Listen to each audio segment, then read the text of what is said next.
The tale of Ignacious Cupcakes in Ngobeni is one of success and chowing.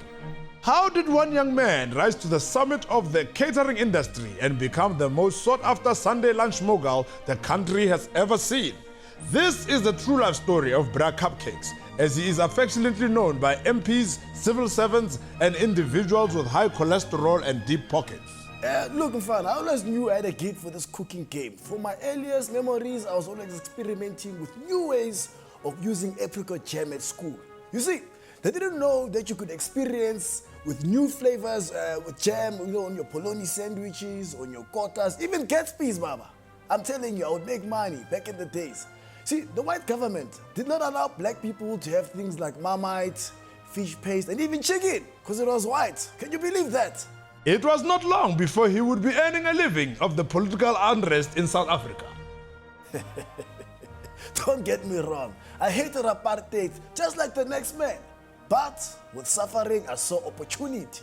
So I would set up my little chisanyama and we were moving that force, Baba, one way at a time. Made it rain flames, Baba. You see, my motto for fighting apartheid was one Boerewors roll at a time. But when democracy finally came in 1994, Bra Cupcakes finally hit the big time. By the time Mandela was lifting the Rugby World Cup, I had made my first million of many ladies.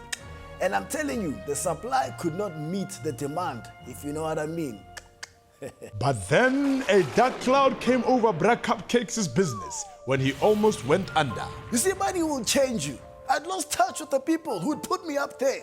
You know, I was doing yoga, I was dating a white girl who convinced me to introduce vegetarian wors to the menu in parliament.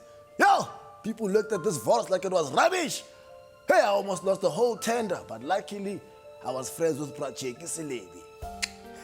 From that point onwards, Bra Cupcakes was doing the catering for the who's who of the political world.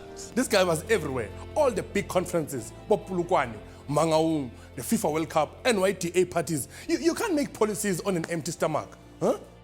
As his accountant, I could not believe how I was working for a modern-day catering messiah. I mean, he would perform miracles. Have you ever met a man who could rent out a single wine glass, for 200 rand a day? Well, I'm still involved with a couple of tenders with the government. And I don't just mean steak, if you know what I mean. But I'm doing some good work in the Eastern Cape where business is booming. As time passes, the rise and rise of Ignacious Cupcakes in Ngobeni continues. As the catering mogul reflects on his life, only he can decide where the ride will end. Like Puff Daddy said, fine, I'm not planning on stopping anytime soon. As long as it's an official with a budget and a stomach, I will still be relevant. Viva catering, viva! Viva! News that moves. ENCA.com.